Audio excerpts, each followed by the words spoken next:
सुखदेव जी वर्णन करते हैं कि राजन, चतुर्दशी के दिन नवजात भगवान कृष्ण की छठी का पूजन होने लगा। नंद भवन में बड़ी भीड़ हो गई। लल्ला को पौड़ी में एक तरफ सुला दिया और उसी समय पूतना आती है, अपने आंचल से विष लगाकर लल्ला को दूध पिलाना चाहती है। वो कंस की भेजी हुई यक्षिणी है।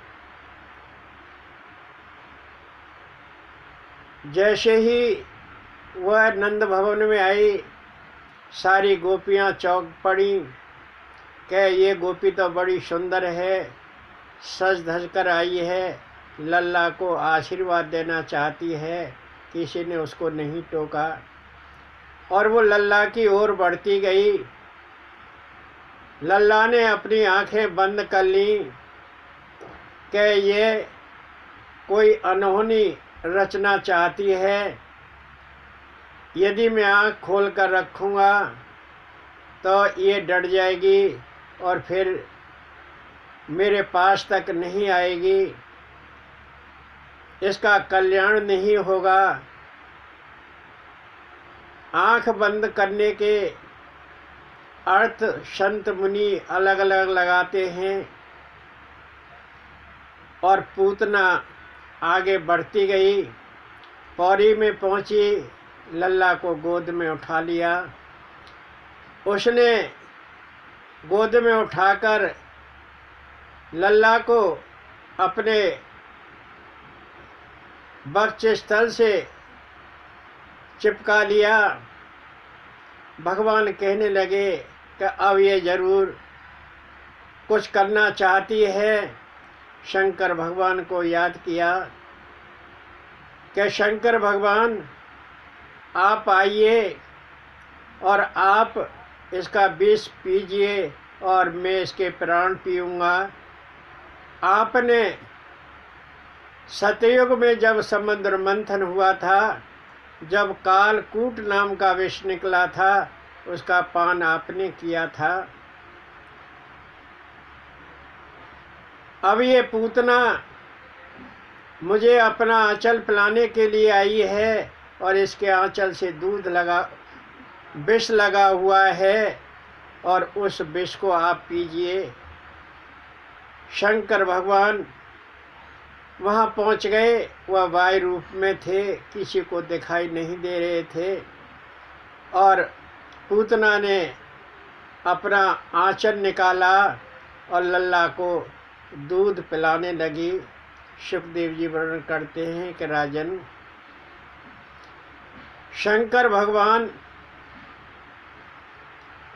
पूतना का आंचल पर लगा हुआ विष पीने लगे और भगवान बालकृष्ण उसके प्राण पीने लगे और वो चिल्लाने लगी कि मुझे छोड़ो, मुझे छोड़।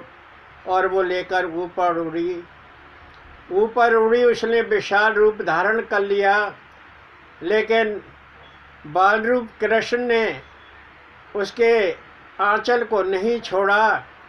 एक आंचल को कसकर पकड़ लिया और एक आंचल से उसके प्राण पीने लगे और वो चिल्लाने लगी, मुझे छोड़, मुझे छोड़। और आकाश में लेकर उड़ गई। आकाश से एकदम कंस के बगीचा में गिरी और बालरूप कृष्ण उसके ऊपर खेल रहे हैं। सारी गैया मैया एकत्र हो गई। सारे ब्रज के पशु पक्षी एकत्र हो गए, क्योंकि भगवान के दर्शन सबको आसानी से नहीं होते हैं। सभी चराचर ने भगवान के दर्शन साक्षात रूप में किए। जब वो केवल 6 दिन के थे और गोपियाँ दौड़ी दौड़ी गई कि लल्ला कहाँ गया, लल्ला कहाँ गया। देखा तो कंस के बगीचा में एक विशालकाय शरीर पड़ा हुआ है और लल्ला उस पर खेल रहा है। गोपियों ने लल्ला को उठाया। यशोदा दौड़ी दौड़ी गई, लल्ला को गोमूत्र से नहलाया और गोरज का उसके माथे पर तिलक लगाया और उसको घर ले आई। शिवदेव जी वर्णन करते हैं कि राजन, उसका 6 कोश लंबा शरीर था और पूतना बड़ी विशालकाय थी। ग्वाल वालों ने उसके 6 टुकड़े किए, क्योंकि पूतना कौन है? पूत कहते हैं सुंदर को, श्रेष्ठ को, और ना कहते नहीं जो श्रेष्ठ नहीं है, जो सुंदर नहीं है। जिसका कोई पूत नहीं है वह पूतना है। सुखदेव जी वर्णन करते हैं कि राजन, और उसके 6 टुकड़े करके और कंस के बगीचे की लकड़ियों से ही उसका दाह संस्कार कर दिया। क्योंकि पूतना एक अविद्या है। अविद्या 5 विषय और 1 मन, इन 6 का नाश हो जाता है तो उसकी बुद्धि सुधर जाती है। सुखदेव जी वर्णन करते हैं कि राजन, इस प्रकार अविद्या का नाश हुआ, उसकी चिता जलने लगी। और उधर से नंद राय जी मथुरा से वापस आ रहे थे। रास्ता में वसुदेव जी मिले। दोनों भाई बड़े प्रसन्न हुए, कहने लगे कि नंदराय जी सब ठीक है, कहाँ से आ रहे हो? कि मैं मथुरा गया था, कंस का वार्षिक कर देने के लिए, आज आखिरी दिन था। कहने लगे कि जल्दी जल्दी गोकुल में पहुँचो, कोई उत्पात होने वाला है।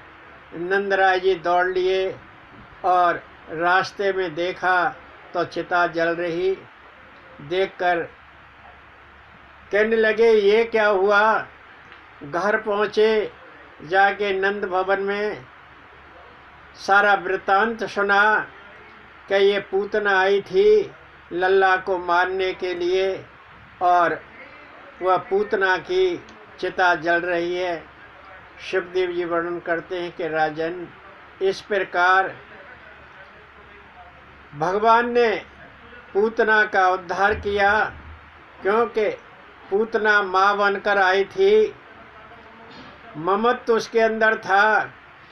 वो बाल रूप कृष्ण को दूध पिलाना चाहती थी, इसलिए उसका माँ का रूप था। इसलिए भगवान ने उसका उद्धार किया और वह स्वर्ग चली गई। यह पूतना कौन थी? यह दैत्यराज बलि की पुत्री रत्नमाला थी। जब भगवान बावन भिक्षुक बनकर दैत्यराज बलि के यहाँ गए थे, उन्होंने 3 पग भूमि मांगी थी। तो रत्नमाला को बड़ा दुख हुआ और भगवान वामन बड़े सुंदर थे, केवल 52 अंगुल के थे, बालक जैसे लग रहे थे। उसके अंदर कुभाव भी था और स्वभाव भी था। कहने लगी रत्नमाला कि यदि यह मेरा पुत्र होता तो मैं इसे दूध पिलाती। भगवान वामन ने कहा क्या कोई बात नहीं, अब नहीं, मैं द्वापर में तेरा स्तन पान करूँगा। सुखदेव जी वर्णन करते हैं कि राजन, ये वही पूतना हैं, दैत्यराज बलि की पुत्री रतनमाला, जो आज पूतना बनकर कंस की यक्षिणी बालरूप कृष्ण को विष पिलाने के लिए आई थी, भगवान को मारने के लिए आई थी। लेकिन भगवान तो भगवान हैं, उनको कौन मार सकता है, वो सबका कल्याण करते हैं। भगवान बाल कृष्ण ने उसको माँ जानकर उसका उद्धार किया। जय श्री कृष्ण, राधे राधे। जय श्री कृष्ण, राधे राधे। राजा परीक्षित ने पूछा कि महाराज, ये छठी पूजन क्यों किया जाता है, इसका क्या महत्व है? सुखदेव जी वर्णन करते हैं कि राजन, छठी पूजन इसलिए किया जाता है कि छठी पूजन वाले दिन माता दुर्गा देवी, वे माता लक्ष्मी, षष्ठी देवी स्वयं पधारती है और गाय के गोबर से कौरे पर नवजात शिशु का भाग्य लिखती है, उसकी भाग्य की रेखाएं लिखती है। और उस दिन छठी वाले दिन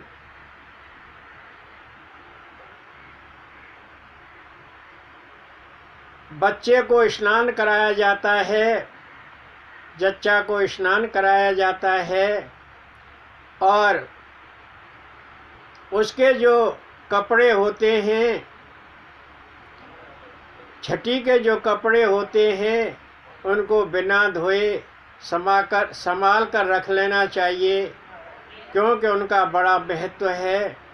जब आप किसी काम से जा रहे हैं, यदि कोई शुभ काम आपका होना है, तो उस दिन उन छठी के कपड़ों को अपने माथे से लगाकर और अपने शुभ काम के लिए निकलिए, आपका शुभ काम अवश्य होगा।